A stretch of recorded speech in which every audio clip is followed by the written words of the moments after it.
Ndabasuhuje kandi mbifurije gukomeza kugira ibihe byiza. Ikaze muri aya makuru agezweho mu karere ka Nyamagabe. Hari kuvugwa inkuru y'umwana wishwe n'inzoga zitujuje ubuziranenge. Nimwe mu nkuru tugiye kuza tugarukaho. Niba ari ubwa mbere ugeze ahangaha kanda subscribe. Umwana w'imyaka 13 yapfuye azize inzoga zitujuje ubuziranenge yanywereye mu bukwe, abandi bantu 37 zibagiraho ingaruka bakaba barwariye kwa muganga. Ibi byabereye mu mudugudu wa Rugazi, akagari ka Sekera, umurenge wa Musebeya, akarere ka Nyamagabe.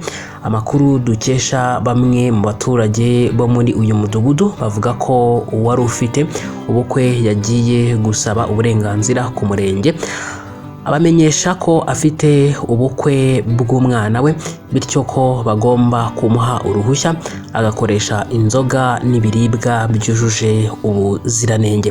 Abo baturage bavuga ko uyu muturage yaje guhabwa uruhushya rwo gukoresha inzoga zemewe ariko ntiyakurikiza amabwiriza kuko hari mutwerereye ubushera, imitobe n'izindi nzoga. Bamwe mu batashye ubukwe bazinyoye zibagiraho ingaruka, aribwo zishe n'uyu mwana w'imyaka 13 y'amavuko.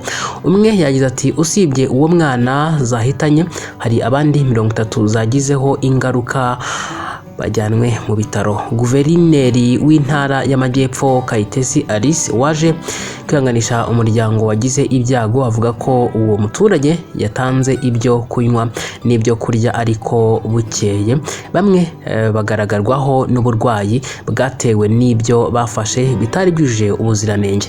Ati twagize ibyago, umwe muri abo bana, umwe w'imyaka 13 akaba yari umuhungu, yahaburiye ubuzima, abandi 37 bakaba bari gukurikiranwa kwa muganga.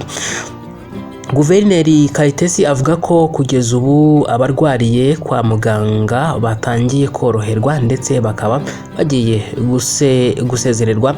Yihanganishije umuryango wabuze umwana, yifurizaga gukira ndetse n'abandi bagiye batandukanye ubwo iyi nkuru yari ikimara kumenyekana. Guverineri yasabye abaturage gukunda ubuzima no kubusigasira, birinda ibyo kunywa no kurya ibituje ubuziranenge kandi bagakurikiza inama bagirwa n'inzego z'ubuyobozi ndetse n'abaganga mu gutegura amafunguro yabo.